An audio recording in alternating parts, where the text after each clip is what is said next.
Yes, magandang umaga, Zarina, Ka Francis at sa ating mga taga-subaybay. Narito na ang latest at mga dapat ninyong malaman sa lagay ng panahon.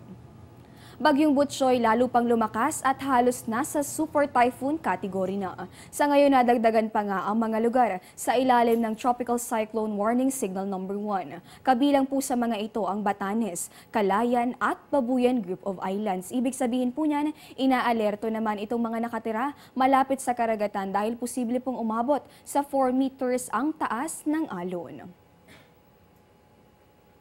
At kanina ngang alas 5 ng umaga, huli pong namataan itong bagyo sa layo pong 315 kilometers. Yan po ay silangan ng Basco sa Batanes. Napanatili po nito ang lakas ng hangin umaabot sa 220 kilometers per hour at pagbugsong umaabot naman sa 255 kilometers per hour. Bahagya po itong bumagal at kumikilos pa rin sa direksyong northwest sa bilis na 25 kilometers kada oras. Kung hindi po magbabago ang kanyang bilis at direksyon, inaasahan po nating lalabas yan dito sa Philippine Area of Responsibility pagsapit ng araw ng Sabado.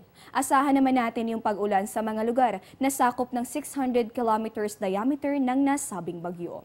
Samantala dahil pa rin nga dito kay Bagyong Butchoy nakataas ngayon yung gale warning, partikular po yan dito sa may northern at sa may eastern seaboard nitong Luzon. Ibig sabihin po niyan bawal pumalaot yung mga may sasakyang pandagat dahil inaasahan nating magiging maalon hanggang sa napakaalong lagay ang mga karagatan sa nasabing bahaging yan ng Pilipinas. Sa mga susunod na oras naman, inaasahan po natin yung maulang panahon na may kasamang pagbugso ng hangin. Dito po yan sa may Batanes, Calayan at sa Babuyan Group of Islands. Bahagya hanggang sa maulap na panahon naman itong mararanasan, may kasama po yung may hina hanggang sa katamtamang pag-ulan dito sa atin. Sa Metro Manila, gayon din sa may bahagi nitong Cagayan Valley. Damay rin dyan itong Cordillera hanggang dito po yan sa may Ilocos Region. Kasama rin itong Central Luzon, Calabarzon, pati na rin itong bahagi nitong Mimaropa. Hanggang dito po yan sa may Bicol Region, buong Visayas at dito pa rin sa may bahagi nitong Caraga, Davao Region, pati na rin dito sa may Northern Mindanao at sa may Zamboanga Peninsula.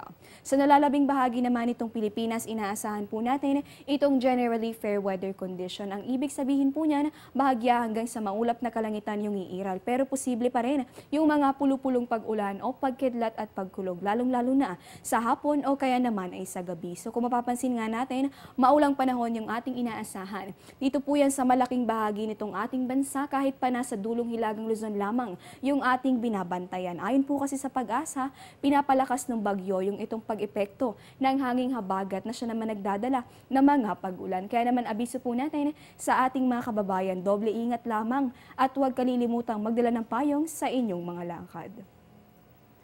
At yan po muna ang latest mula rito sa Pag-asa DOST. Ito po ang Panahon TV kung saan walang pinipiling panahon ang pagbibigay impormasyon. Ako po si Desiree Zonyo, Media ng Bayan.